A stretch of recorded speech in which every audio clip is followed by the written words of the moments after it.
بسم اللہ الرحمن الرحیم۔ ابو ہریرہ رضی اللہ عنہ نے بیان کیا کہ رسول اللہ صلی اللہ علیہ وسلم نے فرمایا، اللہ تعالیٰ کا ارشاد ہے کہ میں نے اپنے نیک بندوں کے لیے وہ چیزیں تیار کر رکھی ہیں جنہیں نہ آنکھوں نے دیکھا، نہ کانوں نے سنا اور نہ کسی انسان کے دل میں ان کا کبھی خیال گزرا ہے۔ اگر جی چاہے تو یہ آیت پڑھ لو۔ پس کوئی شخص نہیں جانتا کہ اس کی آنکھوں کی ٹھنڈک کے لیے کیا کیا چیزیں چھپا کر رکھی گئی ہیں۔ صحیح بخاری حدیث نمبر 3244۔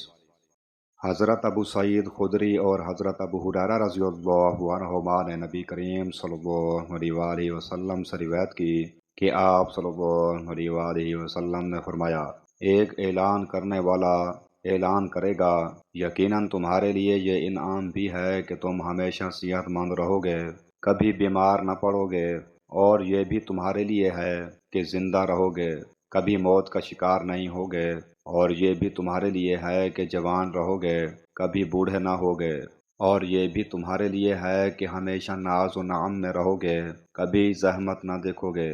یہی اللہ عز و جل کا فرمان واضح کرتا ہے، اور انہیں ندا دے کر کہا جائے گا کہ یہی تمہاری جنت ہے جس کے تم ان اعمال کی وجہ سے جو تم کرتے رہے وارث بنا دیے گئے ہو۔ صحیح مسلم حدیث نمبر 2837۔ حضرت صہیب رضی اللہ عنہ نے نبی صلی اللہ علیہ وسلم سے روایت کی، آپ نے فرمایا، جب جنت والے جنت میں داخل ہو جائیں گے اس وقت اللہ تبارک و تعالیٰ فرمائے گا، تمہیں کوئی چیز چاہیے جو تمہیں مزید عطا کروں؟ وہ جواب دیں گے، کیا تو نے ہمارے چہرے روشن نہیں کیے؟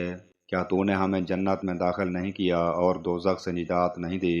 آپ صلی اللہ علیہ وسلم نے فرمایا، چنانچہ اس پر اللہ تعالیٰ پردہ اٹھا دے گا تو انہیں کوئی چیز ایسی عطا نہیں ہوئی ہوگی جو انہیں اپنے رب عز و جل کے دیدار سے زیادہ محبوب ہو۔ صحیح مسلم حدیث نمبر 181۔ ابو سعید مقبوری نے حضرت ابو ہریرہ رضی اللہ عنہ سے انہوں نے رسول اللہ صلی اللہ علیہ وسلم سے روایت کی کہ آپ نے فرمایا، جنت میں ایک درخت ہے جس کے سائے میں ایک اونٹ سوار 100 سال تک چلتا رہے گا۔ صحیح مسلم حدیث نمبر 2826۔ صفوان بن سلیم تابعی اس حدیث کو مرسلاً روایت کرتے تھے کہ حضرت صلی اللہ علیہ وسلم نے فرمایا، بیواؤں اور مسکینوں کے لیے کوشش کرنے والا اللہ کے راستے میں جہاد کرنے والے کی طرح ہے، یا اس شخص کی طرح ہے جو دن میں روزے رکھتا ہے اور رات کو عبادت کرتا ہے۔ صحیح بخاری حدیث نمبر 6006۔